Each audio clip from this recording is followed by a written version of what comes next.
Joining me now with more on all of this is host of Salem Radio, America's First, Sebastian Gorka, and Turning Point USA founder, Charlie Kirk. Good to see you both. Charlie, let me begin with you. I mean, if America's greatness is just a myth and we are only okay, according to the New York Times, why is it that hundreds of thousands of people are clamoring at our border and sneaking in?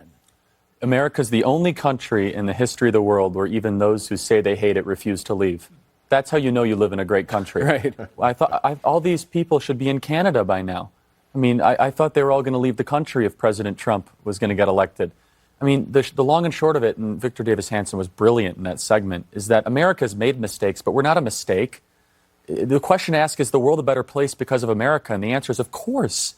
And what I find so disturbing is this radical ideology, which stems from the universities, which is something that I'm fighting against every single day, right, has now metastasized in the highest levels of leadership in our government. What used to be considered fringe ideology is now mainstream, where we have the New York Times editorial page on the eve of July 4th saying we're just okay, essentially bashing the greatest experiment in human history. And it could disappear like this. There's no guarantee that it's going to continue, but with ideology like that, boy, it's rather horrifying. You know, Seb, I was saying off camera before the segment to Charlie that, you know, I always read the New York Times first thing in the morning because I like to start my day with some comedy. But as Charlie remarked, it's now tragedy, right? It's not comedy and it's not tragedy, Greg. It's perversion. This video wasn't just written by some brainwashed millennials, the kind that Charlie is trying to help all over American campuses.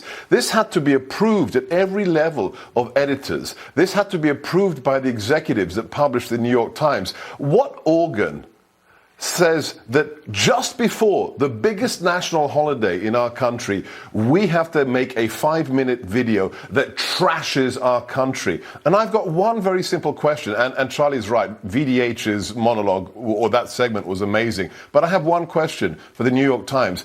So which nation is great? Is it any of the nations in Europe that initiated 2 world wars in the last century, that perfected the concentration camp and genocide? What is it? Is it Russia? Is it China? There is no other country, and it's a sad photograph, I know it, but which other country in the world sees a man risk his life and the life of his 20-month-old daughter to cross the Rio Grande to come to freedom? No other country, only America, Greg. So I want to come back full circle. Since when is it a dirty word to honor and pay tribute to our military that sacrifices their lives for our freedom? And yet, in America today, in the mainstream media, among liberals, and you hear this from the presidential candidates who are trashing any reference to the military in tomorrow's parade. I mean, it's just, it's ludicrous. Well, I could tell you where it came from. This radicalism reared its head before in the 1960s. What happened is those radicals became professors, and then they taught teachers, and they taught generations of people, and this anti-Americanism has now grown to levels that we never would have ever imagined, where the same people that were spitting on soldiers in the 1960s and 70s are now running our universities.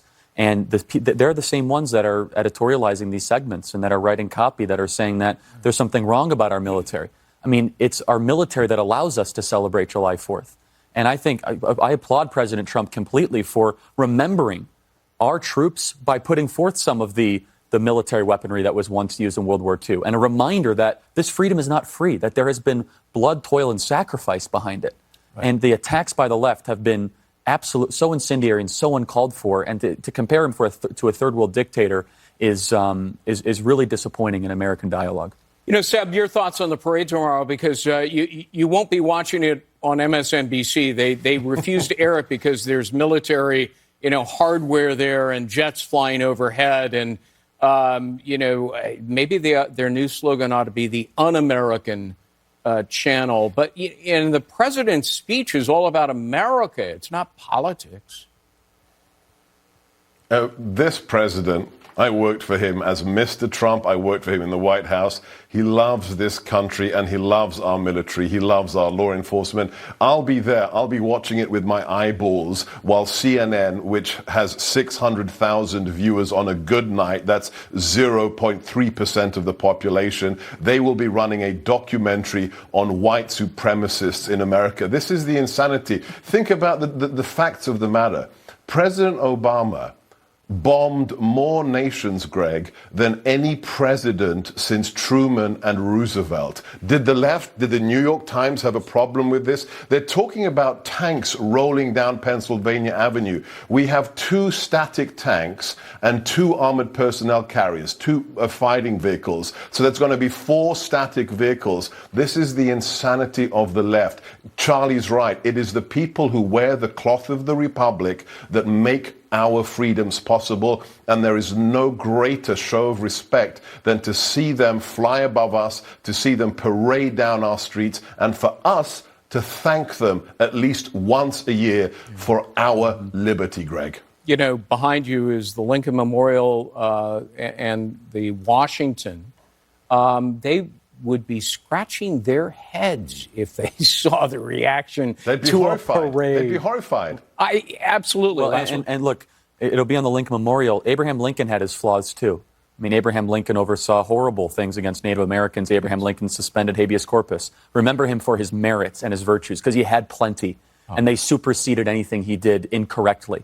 And this revisionist history of the left is so morally reprehensible. We saw it rear its head with the Betsy Ross episode with Nike. We see it now with the demagoguery towards our military. We must remember our founding fathers and thank them that we're able to live in the greatest country ever to exist in the history of the world. Charlie Kirk, Sebastian Gorka, good to see you both.